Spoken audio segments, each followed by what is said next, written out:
Olá, boa noite.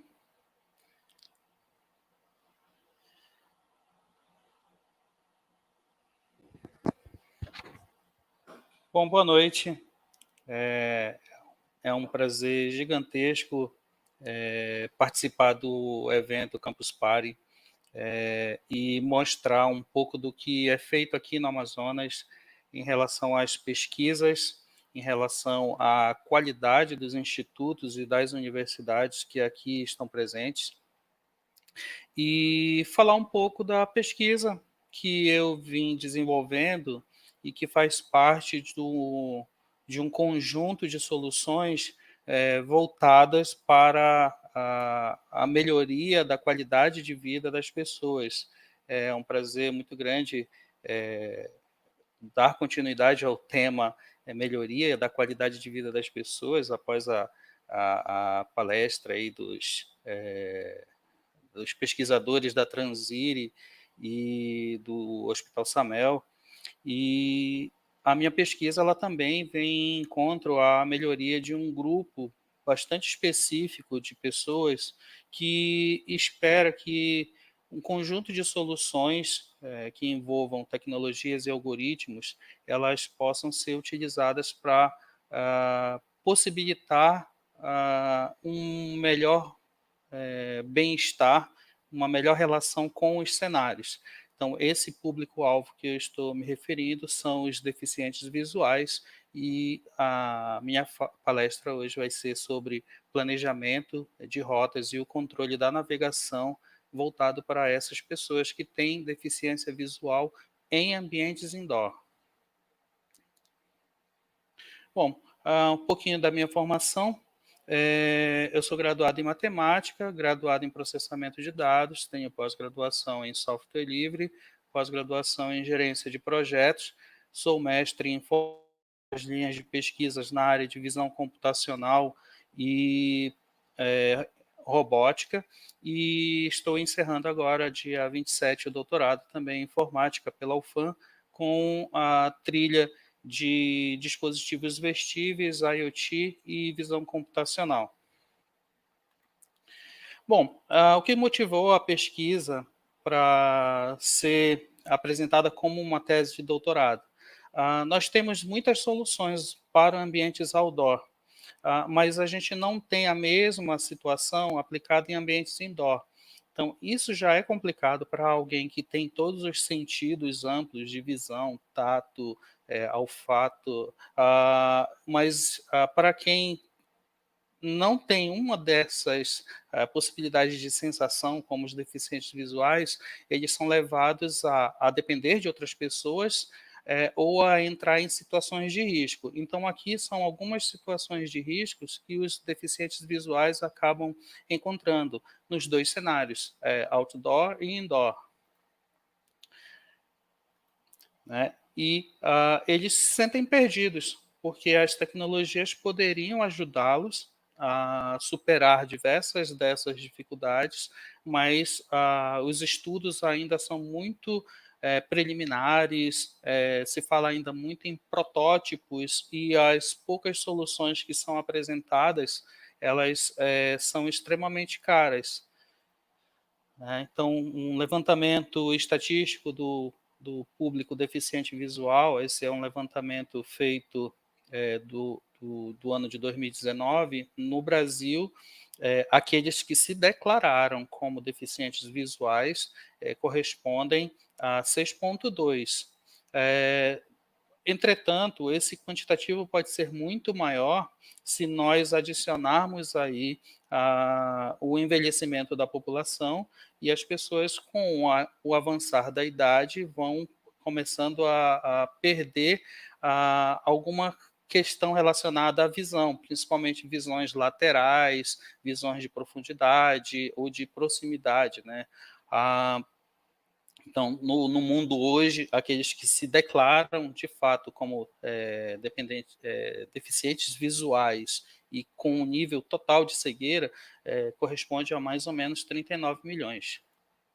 né? Então, esse público, ele espera que essas tecnologias possam ser aplicadas. Nós evoluímos bastante em relação aos sensores, em relação aos algoritmos, os projetos indoor que tratam de navegação, eles podem explorar os modelos que já são consolidados para o cenário outdoor, e está aberta a possibilidade para aplicar essas técnicas e essas tecnologias, né? Então, onde a gente pode aplicar isso?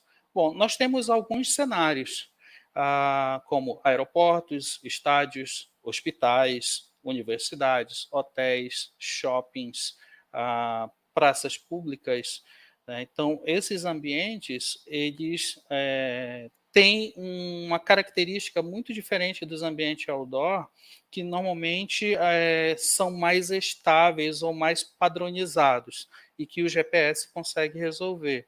Nesses ambientes indoor, nós temos outros elementos que geram determinadas interferências e que diminuem as capacidades sensoriais, né? Bom, e aí diversas técnicas de localização, mapeamento, navegação já foram experimentadas. Eu vou citar aqui, é muito utilizada em diversos projetos, que é o modelo SLAM. SLAM significa Simultaneous Localization and Mapping, adicionado ao critério de navegação. Esse modelo ele tem sido muito explorado devido à sua capacidade de se diferenciar dos modelos que já se apresentam no ambiente outdoor. No ambiente outdoor, nós temos essa situação. Nós temos sensores, como bússolas, GPS, mapas, que permitem que as pessoas possam se localizar seus destinos e seguir rotas, né? Mas e se não houver um mapa? Você não tiver uma instrução de orientação? Esse é um cenário indoor, onde a imensa maioria não possui um mapa digital, né, um indoor Google Map, por exemplo, que possa fornecer o endereço da sala da sua casa, o endereço do seu quarto, onde tem um corrimão, onde tem um determinado objeto que possa representar algum risco de um tropeço, por exemplo. Então, o Slam ele se apresenta como uma técnica que permite que você possa fazer a exploração desses cenários a um custo reduzido. Então, o Slam ele permite que você estabeleça critérios de navegação em cenários que, a princípio, não possuem nenhum mapa. O Slam, apesar da sigla significar mapeamento e navegação, né, para fazer a localização estática, ou seja, você parado, ou a localização dinâmica, você em movimento, ele não é um dependente de um mapa, né? Então vamos levantar a seguinte situação. Você, em um grupo de amigos, está conhecendo um local novo, um shopping que acabou de abrir, né, numa viagem que você fez, né, e você quer explorar esse ambiente. Você não conhece nada desse ambiente, né? Então, vamos explorar esse ambiente, vamos dar uma volta, né? Então, vamos iniciar essa navegação por esse ambiente desconhecido para a gente, né? Bom, é assim que o deficiente visual ele explora todos os cenários, né? Você já imaginou tentar encontrar um caminho no escuro ou em um lugar desconhecido, onde você não tem nenhuma referência, você não sabe onde está, você não sabe se tem algum obstáculo que represente um risco para você, né, como uma escada, um corrimão. Então, é assim que o deficiente visual ele acaba se relacionando com os cenários, né? É um ambiente totalmente hostil para ele e que precisa ser tratado através de diversas técnicas. Então, voltando à técnica do Slam, o Slam ele faz exatamente isso. ele permite que você possa explorar o ambiente, gerando marcadores, tá? Ele gera identificadores ao longo de um caminho que você segue, e esses marcadores ou indicadores, eles vão ser associados a informações de orientação, de direção, de altura, né? Você pode estar em um aclive, em um declive,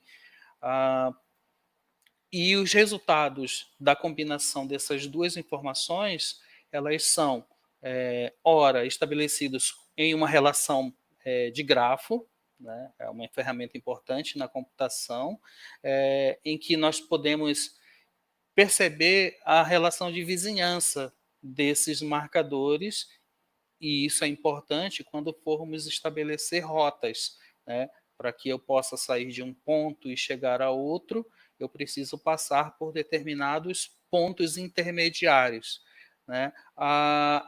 Uma ferramenta que nós usamos para traduzir esses grafos, para fazer essa relação de vizinhança, sabendo quem é um possível vizinho de quem, são as grades matriciais, como matrizes adjacentes, que permitem que você possa estabelecer rotas entre esses pontos. O modelo padrão de mapa que o Slam trabalha é um modelo também bastante usado em outras aplicações, que é o modelo chamado fingerprint. De onde vem essa nomenclatura fingerprint? Ele lembra o processo de mapeamento da biometria do dedo, né? Onde nós estabelecemos uma mini grade, e em cada uma dessas células da grade nós entendemos um padrão que é estabelecido. Isso é melhor do que você tentar entender o todo, né? É importante isso até para identificar possíveis variações em cada uma dessas células, para estabelecer padrões, né? Por exemplo, você tem um padrão de biometria, mas ela pode mudar com o tempo. Ela pode sofrer algum tipo de distorção, né? Você manipular produtos químicos ou ter algum pequeno acidente que danifique as linhas da biometria, né? Então, essas variações elas podem ser mapeadas no modelo chamado fingerprint. Tá? Então, o Slam ele entra aí num problema que na literatura da computação a gente chama de problema do chicken or egg, né?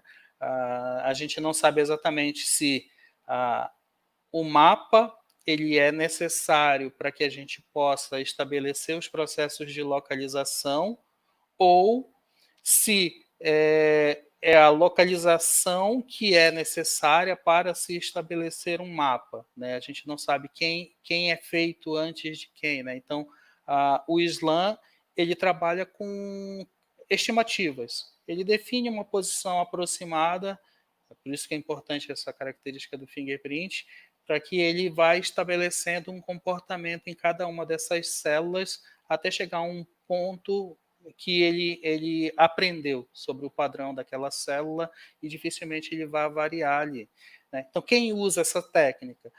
A maioria das aplicações hoje indoor trabalham com esse tipo de aplicação.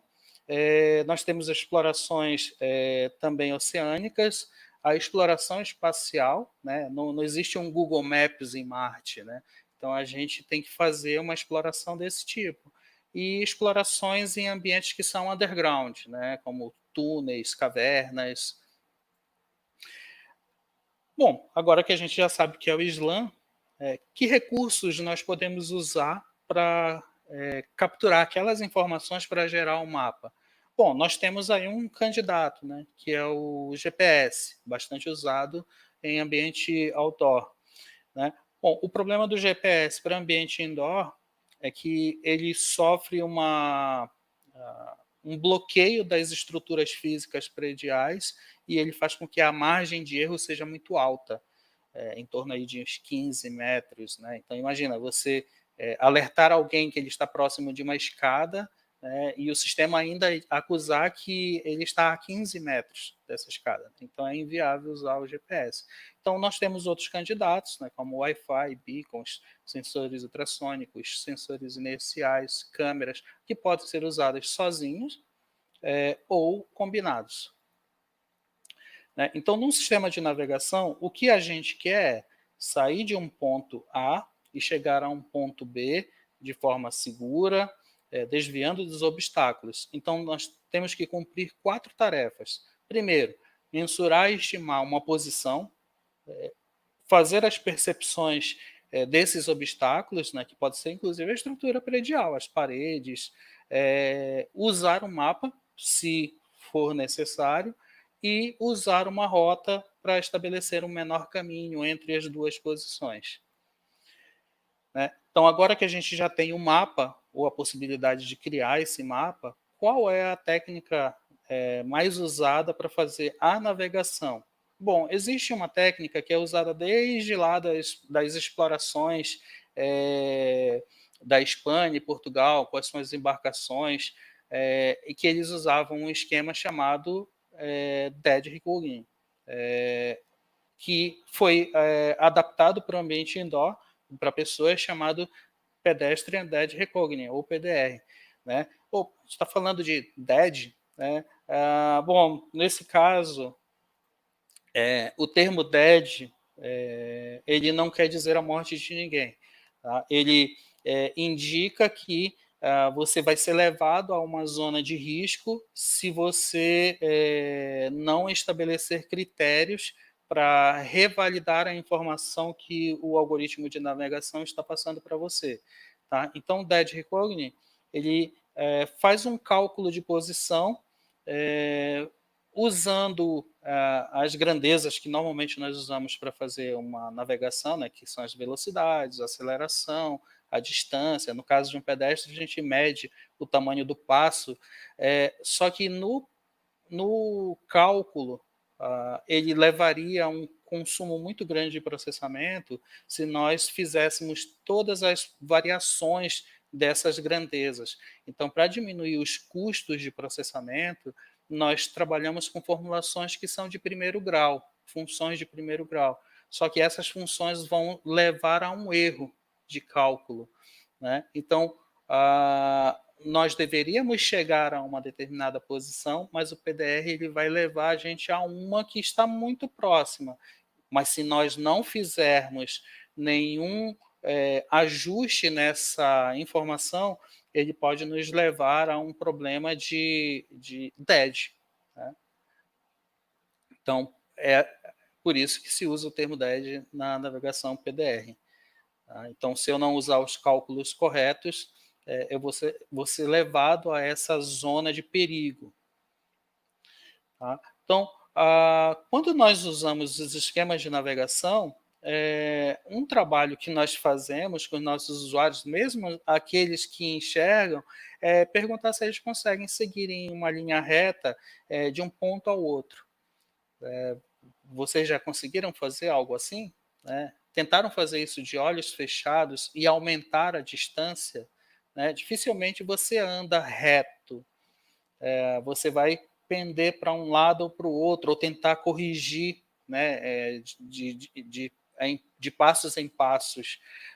Então, para uma pessoa deficiente visual, esse é um problema muito maior. Né? Então, para que nós pudéssemos aplicar os algoritmos de fingerprint, associado lá ao esquema de mapeamento em um ambiente que não tem mapa nenhum, e levando em consideração que o nosso usuário é um deficiente visual, nós fizemos um esquema de ponderação, que nós batizamos ele de Linear Weighted Policy Learning. É um algoritmo de aprendizado que vai considerar o peso da informação. Né? Então, aqui nós fazemos um mapa indicando que as posições de referência elas precisam ser próximas. Né? E uma vez estabelecido o mapa, nós fizemos um teste com usuários, navegando tanto com o uso dos pontos de referência. Por exemplo, aqui o ponto de referência ele indicava que tinha um obstáculo que era a parede, né? E também a percepção de obstáculos, sejam eles no solo ou suspensos, para que o meu usuário pudesse seguir a rota que foi planejada e desviar desses obstáculos pelo caminho, né? Esse trabalho ele foi publicado na revista que tratava da Paralimpíada aqui no Brasil, né? O sistema foi discutido com os próprios usuários deficientes visuais, onde foi estabelecido que ele deveria ser ofertado em forma de um óculos. Também foi publicado em alguns jornais aqui do Amazonas e em um jornal em São Paulo, falando do processo híbrido, né, associando tanto o esquema de mapa ou a possibilidade de não usar o mapa para fazer a navegação, né?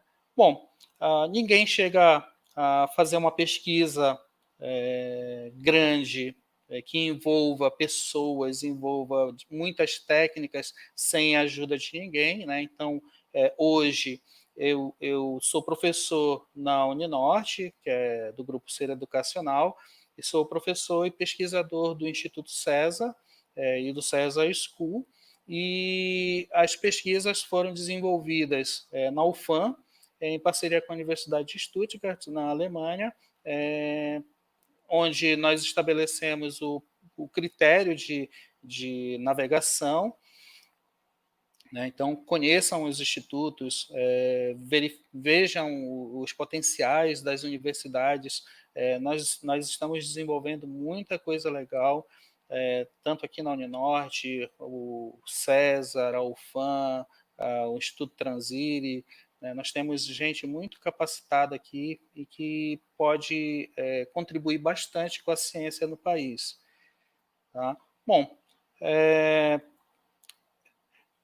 queria agradecer, tá, essa conversa que a gente teve, né, que em tempos de Covid, né, os apertos de mãos e abraços têm que ser virtuais, então estou deixando um aperto de mão robótico aí para todo mundo.